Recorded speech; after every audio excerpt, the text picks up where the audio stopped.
നമ്മുടെ കൂടെ ഉള്ളത് സെക്കൻഡ് സിറ്റിങ്ങിന് വന്ന സുനിത മാമാണ്. മാം അന്ന് വന്നപ്പോഴും കുറെ ഇഷ്യൂസ് ഉണ്ടായിരുന്നു, ഹെയർ ഫോൾ ഉണ്ടായിരുന്നത് ഓർമ്മയില്ല. ഫംഗ്ഷനൊക്കെ പോകുമ്പോൾ മുടി ഒന്ന് ഓപ്പൺ ചെയ്തിടാൻ പറ്റുന്നില്ല, ഭയങ്കര കംഫർട്ട് അല്ലായിരുന്നു മുടിയിൽ എന്നാണ് പറയുന്നത്. നല്ല ഹെയർ ഫോൾ ഉണ്ടായിരുന്നു.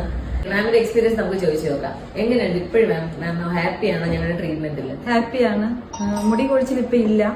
മുടിക്ക് നല്ല ഗ്രോത്ത് ആയി, നല്ല ലെങ്ത് ആയി. അപ്പം എല്ലാരും എന്നോട് ചോദിക്കും മുടി അടിപൊളിയായി, നല്ല സൂപ്പർ ആയിട്ടുണ്ട്. ഇപ്പൊ എനിക്കൊരു എവിടെയെങ്കിലും ഒരു പോയിരുന്നാലും മുടി അഴിച്ചിടാനും നല്ലൊരു കോൺഫിഡന്റ് ആണ്. കാര്യം അത്ര മുടിക്ക് നല്ലൊരു ഭംഗിയായി. അതുകൊണ്ട് സെക്കൻഡ് ഇതിനായിട്ട് ഞാൻ വന്നിരിക്കുകയാണ് ഇവിടെ. പിന്നെ എനിക്കൊരു കാര്യം പറയാനുള്ളത്, ബ്രസീലിയൻ ട്രീറ്റ്മെന്റ് ചെയ്ത ആരുടെയും മുടി പോകത്തില്ല. അവിടെ എല്ലാ തരം ഹെയർ ട്രീറ്റ്മെന്റും ഉണ്ട്. എല്ലാ ഹെയറിനും ബ്രസീലിയൻ ബോട്ടോക്സ് വേണ്ട, എല്ലാ ഹെയറിനും ബ്രസീലിയൻ ട്രീറ്റ്മെന്റ് വേണ്ട. അത് നിങ്ങൾ കൺസൾട്ടിങ്ങിന് വരുമ്പോൾ ഇവിടെ നമ്മൾ കൺസൾട്ട് ചെയ്തതിനു ശേഷമാണ് നമ്മൾ തീരുമാനിക്കുന്നത് എന്താണ് നിങ്ങളുടെ ഹെയറിന് ആവശ്യമുള്ളത്.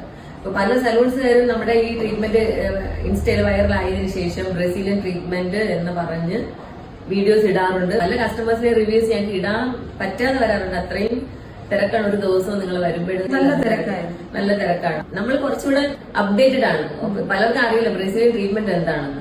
ലൈവായിട്ട് തന്നെ ഞങ്ങൾ ഇടുന്നുണ്ട് കസ്റ്റമേഴ്സിന്റെ റിവ്യൂസ്.